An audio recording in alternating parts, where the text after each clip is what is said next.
Stop. You can't force me to love you anymore. Get out of the way of the door. I'm trapped. Get away from me. You make me feel terrible. Get away from the door. He said she just fell. No marks, no weapon, no witnesses, just a husband insisting his wife collapsed while doing laundry. This criminal documentary uncovers how love and fear can live under the same roof. Until one night, only fear remains. Also, this video contains sensitive content related to domestic violence and mental health issues. Some scenes may be emotionally charged. Please consider before watching. He begins with chaos, a desperate man, the love of his life gasping for air on the floor. Please help me. Get on her head, get on her head, get on her head. How long did you find her here? I don't know. Did you find her here? No, she started passing out. Emergency crews were called to the Ponderosa Mobile Home Park on North Broadway in Boulder around 8 p.m. Monday night. Initial reports said a woman was unconscious and not breathing, and from there, tragedy unfolded. The woman on the ground is 44-year-old Deborah DePinto. The woman on the ground is 44-year-old Deborah DePinto. In June 2018, she was found unconscious and foaming at the mouth of the Ponderosa Mobile Home Park office in Boulder, a scene that left everyone present speechless. Responders guide him to another room while they work. This is my everything. Oh, I understand. I can't live without her. Well, I don't make it without her. Moments later, Deborah is rushed to the hospital, but she never regains consciousness. Doctors pronounce her deceased within the hour. What seemed at first like a sudden collapse soon becomes something else entirely. Instead of closing quietly, Deborah's death sparked a new investigation, filled with arguments, threats, and even a secret recording. 2 young children were caught in the middle of the tragedy, having just lost their beloved mother. Get away from me. We had a homicide in Boulder last night. He killed her. The date is June 18th, 2018, Boulder. A postcard-perfect city resting beneath the Rocky Mountains. A place known for its safety, beauty, and family life. But that evening, inside a small trailer park office, everything peaceful about Boulder shattered. What do you know right now? that she fell in there and sounded like she went to her neck. Yeah, he wasn't. She had a what to her neck? He said that she did something like this to her neck, like when she fell. When she fell in the laundry room, and then he started doing CPR on her. When questioned by officers, Scott Jones claims his wife simply fell in the laundry room and injured her neck. He says she collapsed suddenly, and he began CPR until help arrived. At first, any possibility seems open: a stroke, an accident, maybe even an overdose. While medics work frantically, they ask if Deborah uses any drugs. She's my whole life. She's my whole life. She needs you to be, she can hear you right now, okay? So she needs you to be strong for her, all right? So take a deep breath, okay? The best people that can possibly be working on her, okay? Does she take any opiates or heroin? I don't know. You don't know? Is there a possibility? Has she ever used them? All we hear about it. Smokes that damn pipe where they heat up the end and they stick it in that stuff. Is a vague response from a husband watching his wife die. Medical staff needed to know if Deborah was a drug user, because if this was an overdose, they had to quickly try to resuscitate her. By the time they reach the hospital, Deborah is gone, and the case shifts from rescue to investigation. Detectives now turn to the family. Deborah and Scott share 2 children, teenage daughter Mary and a 10-year-old son. That night, the children are interviewed, the task no officer ever wants.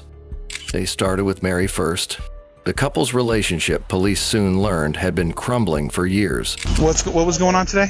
They were just kind of like arguing a little bit. What were they arguing about? I don't know. Okay. Do they normally argue? But what if that argument had something to do with her death? So they were arguing outside, but do you know what it was about? Was it real serious or just like a normal argument? Kind of sounded serious. They had argued many times before, but this night was different. Police wanted to know exactly what sparked it and how their day had unfolded before it all descended into chaos. Okay, can you walk me through today, like how you got to this point and then we got called?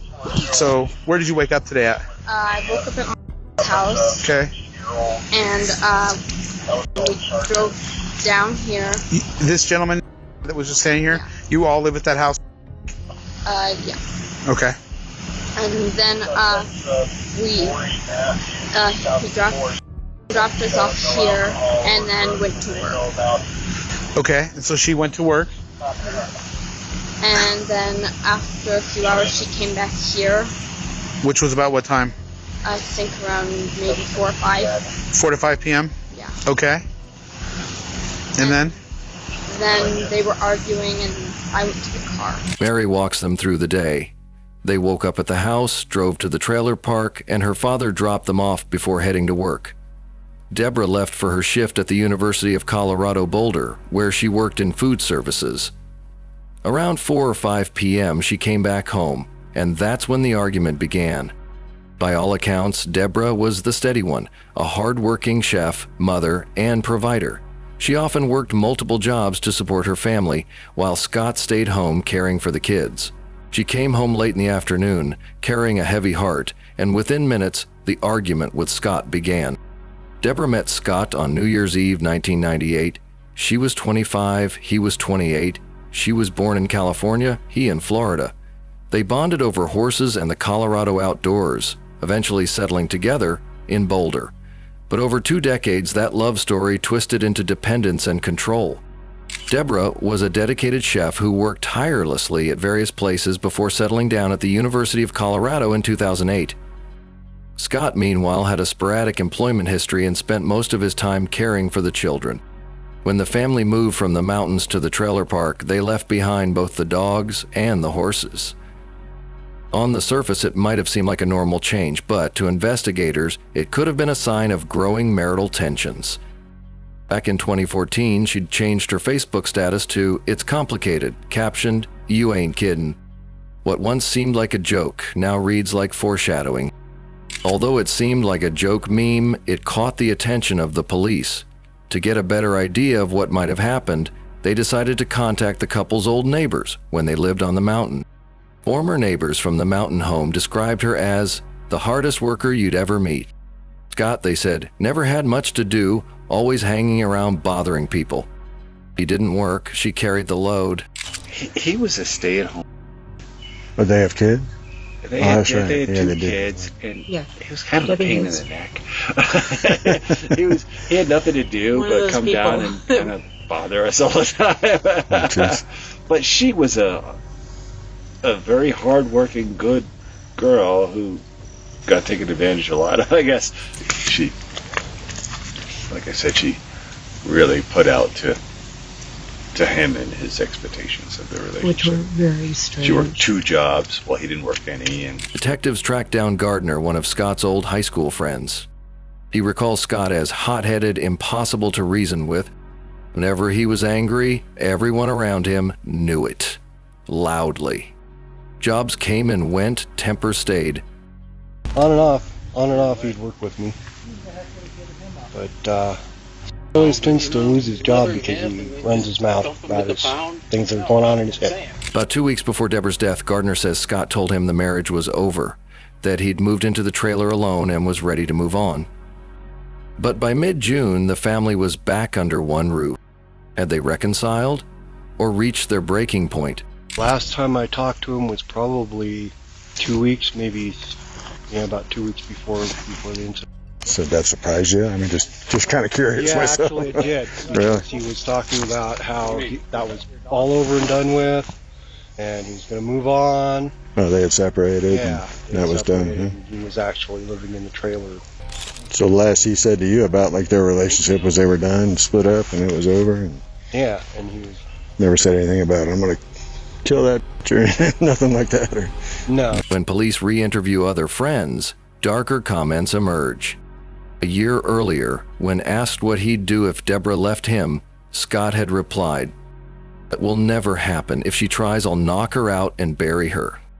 And just a week before her death, he bragged he had people who owed him favors, people who could take care of her. During a previous separation, Deborah had briefly dated someone new.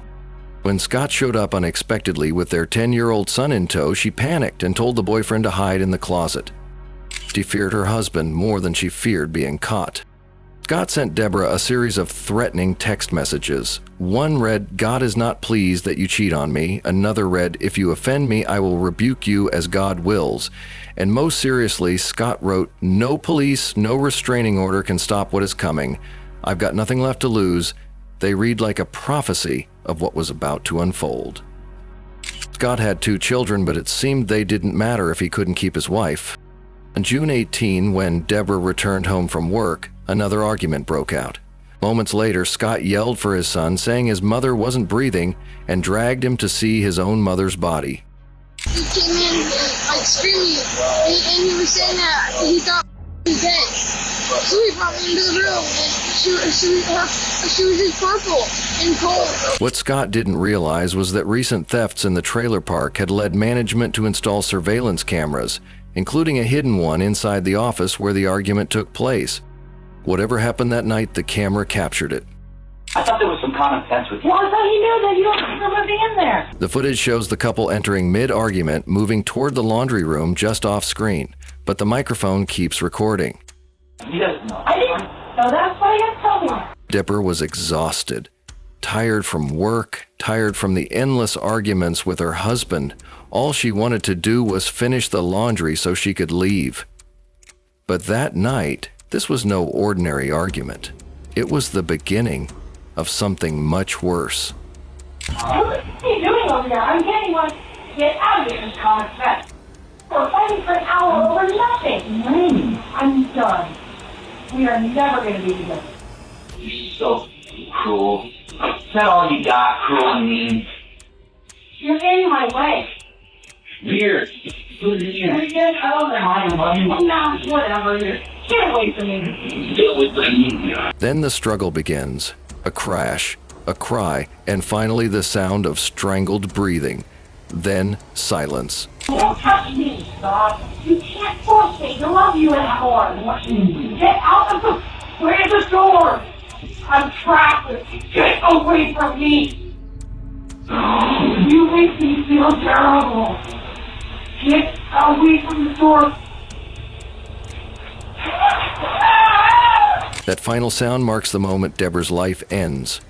Her husband, the man she'd loved for 2 decades, had caused her fatal asphyxiation. For the next 47 minutes, Scott stays in that room, not calling for help. He's pacing, calculating, deciding how to rewrite what just happened. His decision? To use his 10-year-old son as an alibi. He brings the child back into the office and acts out the discovery together, performing shock and grief for the camera. But the damage is irreversible. I'm gone, man. Oh my God. Oh my God.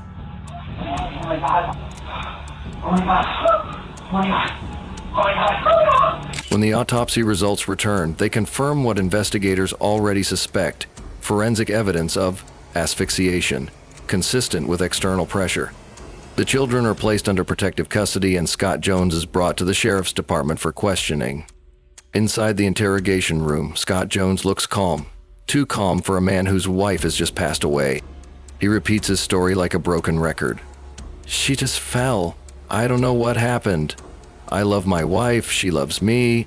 No, dude. Like, she went like this. She started going like that and stuff. Any discussions about your relationship, how things are going? No. I love my wife and she loves me, man. And I have no idea how that went down like that today, dude. Okay. Detectives press him. "You were the only person in that room, Scott. Tell us what really happened." But he keeps shaking his head, insisting she collapsed, face down, and that he tried to help. Did something happen in that room that... No way, man. No way. I mean, I know accidents happen. If you're arguing, did something happen that went too far? Did she have a heart attack and die? No, man. He grows impatient, saying he's tired and just wants to take his kids home. When she fell, yeah, she was face down. She fell.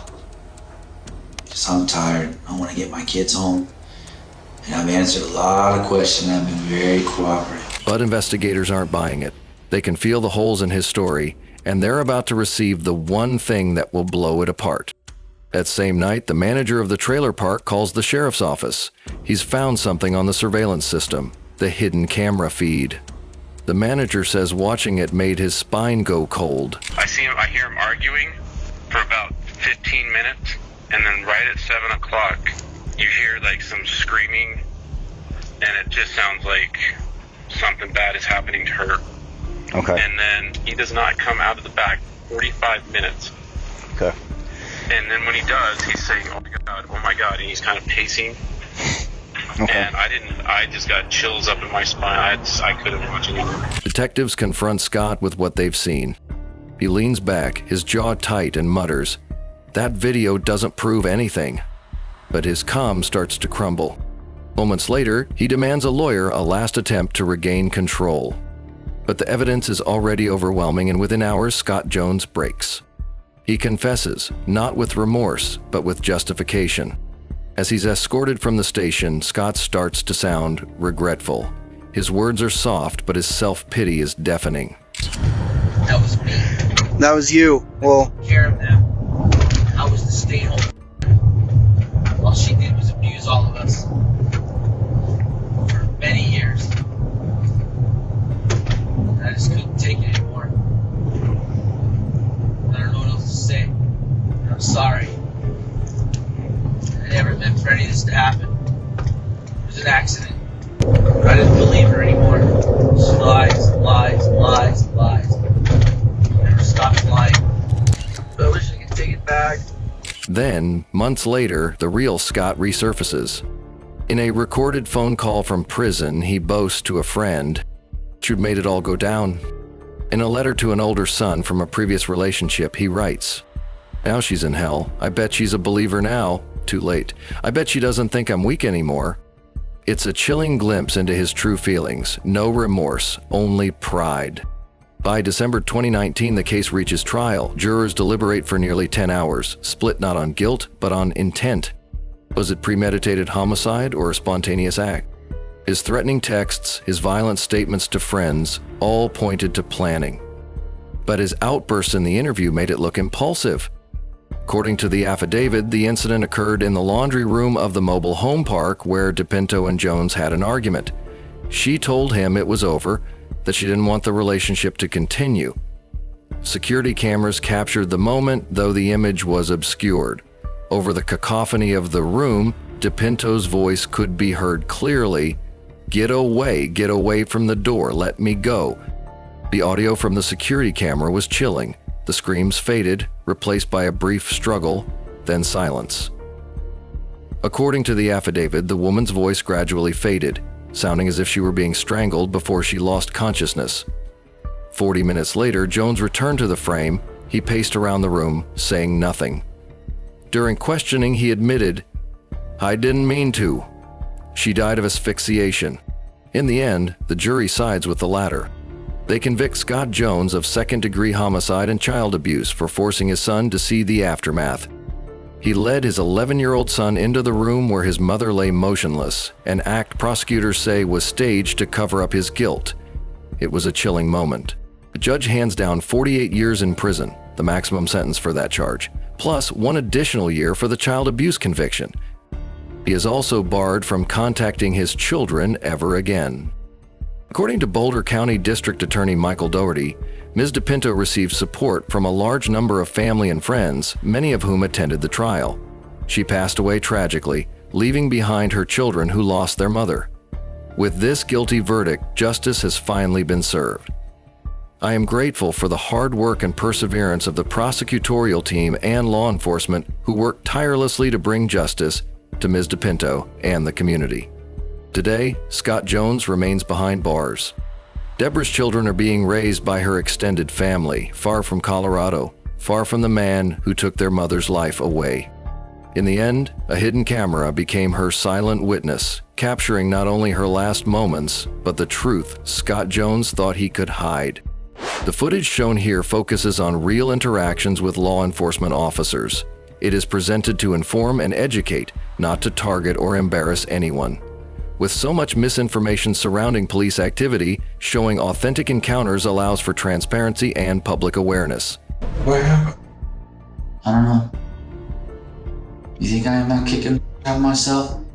You don't think I feel bad? Well, I know you were. Oh man, it wasn't good enough. I'm taking the kids. You ain't taking my kids. Threatening me, with me, man. With me. Just couldn't stop being a monster. Just couldn't stop being cruel, man. You don't know what she's done to me. You don't know the cruelty she's done, man. I believe it makes a man temporarily insane for a minute, man, when you think about it. You know that? You don't know the troubles.